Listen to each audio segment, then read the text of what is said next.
Receiving on her behalf is John Blaine. She would love it. I think she'd just be delighted to be here. I know she'd be honored and humbled by being in such an august group. It's really been fun for me to listen to the incredible achievements of the people being honored here tonight. I want to thank Judy Brady for writing the wonderful bio of Ruth. And I had lots of help in nominating Ruth for this award, particularly from Helen Nienhauser and also from my wife Bernie, who's the best editor in Anchorage. Ruth was always adamant about process. If there was a law or a regulation or a principle stated and agreed to, and if she was involved, she'd see to it that everyone followed what was set down.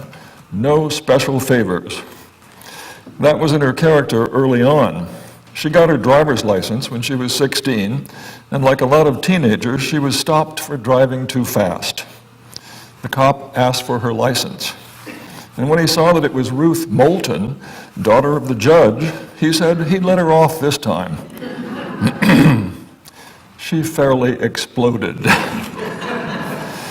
and told the cop if he did not issue her the ticket she deserved, she'd see to it that he paid the consequences. I couldn't do that. Ruth left several legacies. One that I like a lot was her way of getting people involved. She never asked you to do something. She'd just say, I'm going to get signatures on this petition, or I'm going to go on a hike, or I'm going to do this or about something or other, and then she'd say, would you like to join me? I don't know how many of you have been around the backyard fire pit with hot dogs and marshmallows, but that was how she got a lot of people together. Another legacy that Diane Holmes and I have done a little work to perpetuate is Ruth's willingness to speak out on issues she thought were important. Diane and I have put up a soapbox with a microphone at Town Square, there in the Ruth Moulton Plaza, for the last few years, on Ruth's birthday, April Fool's Day, at noon, and we're doing it again this year. We've invited folks to speak out on whatever they might want to talk about. Most of the people who've come and had coffee and some of Diane's cookies and pastries have been street people who hang around Town Square, a couple of homeless young people who were looking for Covenant House, and even a few folks from the surrounding offices. After all, it's cold on April 1st, and there are not a lot of people having lunch on the dirty snow.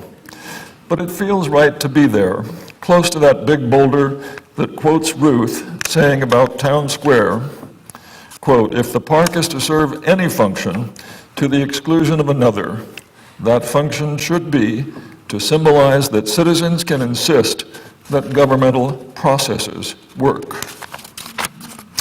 Finally, if I may,